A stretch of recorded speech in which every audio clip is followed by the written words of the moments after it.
Today I'm going to talk about how using action research can examine the effects of instructional technology on neurodiverse students in the classroom. First, the problem of practice.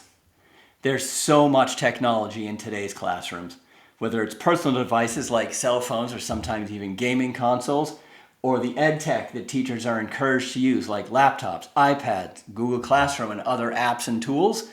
Today's students are bombarded with technology. And while it can be a really powerful tool for increasing productivity, helping them do assignments faster, keeping track of assignments, and opening up new lines of inquiry, connectivism, it's also a powerful inducement to, as I call it, wander. Whether they're going down rabbit holes somewhat aligned to what we're doing or doing their own thing. So often students are buried in some laptop or I'm trying to get them off their phone. I teach exclusively neurodivergent students, those with ADHD and ASD and other neurological diversities, shall we say, that can make them prone to distraction very easily. Banning tech isn't the answer. It's far too embedded into our school way of doing things now. Even though Massachusetts has moved with legislation that will allow schools, if they wish, to ban cell phones, tech isn't going away in the classroom. So, my investigatable question: how is the learning environment for my current cohort of neurodiverse students impacted by the presence of instructional technology in the classroom? I'm assuming that cell phones aren't going to be present. So I started with a literature review, and not surprisingly, most studies validate what we as teachers already know: that cell phones are a distraction, that social media is harmful to the mental health of our students, that too much, either in the moment or even outside of school, can impede learning, but there is a place for tech in the classroom. Other studies have revealed some insights that tech can be beneficial for kids with ASD and ADHD when implemented correctly, can help them focus.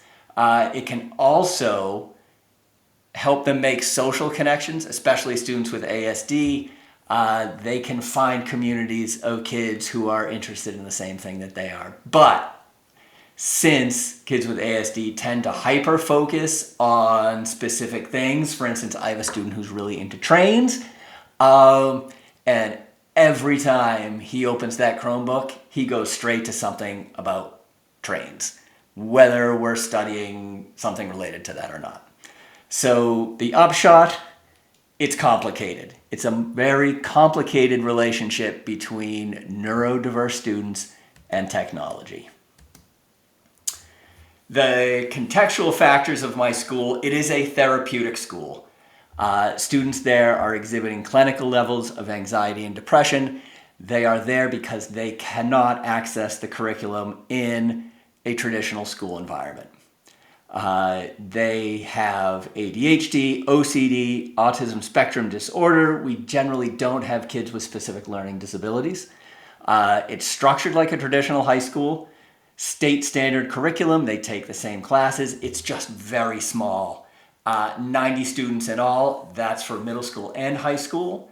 We have about 78 high schoolers, 8-to-1 student-teacher ratio max. 1-to-1 tech, every student has their own Chromebook. I teach history and economics, specifically juniors and seniors who are for the most part college bound, which makes helping them navigate technology really important, because in a couple years they're going to have to do it on their own without a lot of guidance. They struggle with maintaining focus, rigid thinking, emotional dysregulation, and many are lacking academic stamina, which makes it easier for them to lose focus. And they can also perseverate over issues.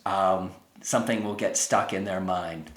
Another consideration: Because my school is also a mental health facility, our school activities are covered by HIPAA as well as FERPA regulations, which means any research I do has to not only be signed off by my principal, but also by the superintendent of all of our day schools and the chief counsel's office.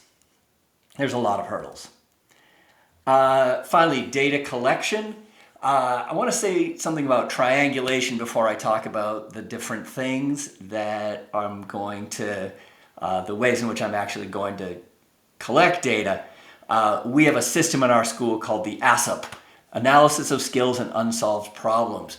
And this is where we collect qualitative and quantitative data on each student.